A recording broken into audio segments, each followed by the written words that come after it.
In the chat, Gaming Tech says, "What do you guys think? What 4090 is the best price to performance coming from a 3070?" I think the big question is, why are you necessarily upgrading? Yeah. If you've gone to What? like maybe a higher refresh rate or resolution, and that's why you're doing it.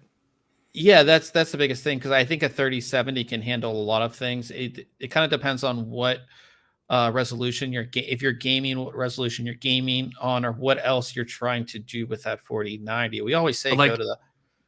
Go ahead. 4090 price performance is like, you can spend $2,000 on an Asus card, right? Or Yeah. 1,600 on a whatever card. So like if you're planning to overclock yours already, you can get away with a lower end card, bump it up yourself, and get close to performance of some of those higher end cards. So that's typically my recommendation, is go for the lower one and overclock it yourself if you're comfortable with it. If you're not comfortable with that, spend more money to get the factory overclock. And now I do have to say that all is that all makes sense, and that's what I would say most of the time.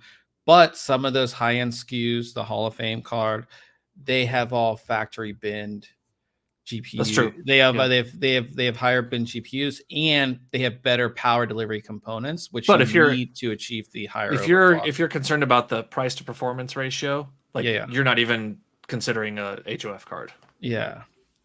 So he says he has OLED LG G2. I like to do more RTX gaming. Also, 120 hertz on an OLED is just a dream. Ryan, you can speak to the 120 hertz on the OLED, which you were got the test out at CES. Yeah. Nice. I mean, yeah, you're definitely, if you're going to be doing RTX, if you want to make the best out of RTX gaming, add 120 hertz as well. The 4090 would be something that could handle that, I would say. But like Ryan said, I mean, look at the cards that you're kind of interested in. Do you need the flashy lights? Do you need that crazy cooling system?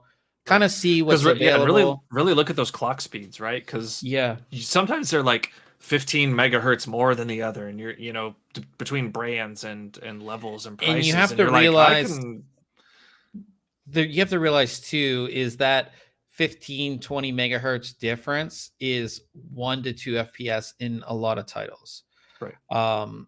And is that worth an extra $400? I mean, you're getting better cooling system, probably some RGB lighting, some other things that make the card look great. But I think that's, like Ryan said, I mean, you can get a reference card from even the Asus. Asus has a reference. So Tough Gaming is pretty. Yeah, they're Tough Gaming, and they have another one. I forget what it's called. That's pretty close, if not at MSRP. So I would look at those. You know what I mean? And I would, even a reference card isn't a bad card either if you're just looking, to do that.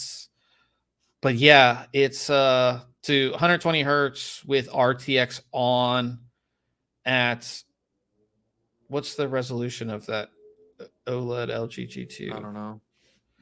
Let's look that up while we're here. 4K? Is it? Oh, that's a TV. Yeah, it's a 4K. Oh, wait. Yeah, he said 4K. Yeah, 4K. So.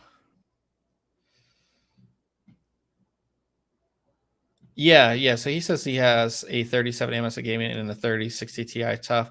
Yeah, the Toughs are like, Asus has really done a good job on their Tough series, on the whole product line, making things that are attractive, affordable, and obviously they're called Tough because they're made to last a long time. And I think a graphics card for most people is something that they want to last a long time. So I think you might want to keep that in mind as well. So I think our consensus is the Asus Tough card. But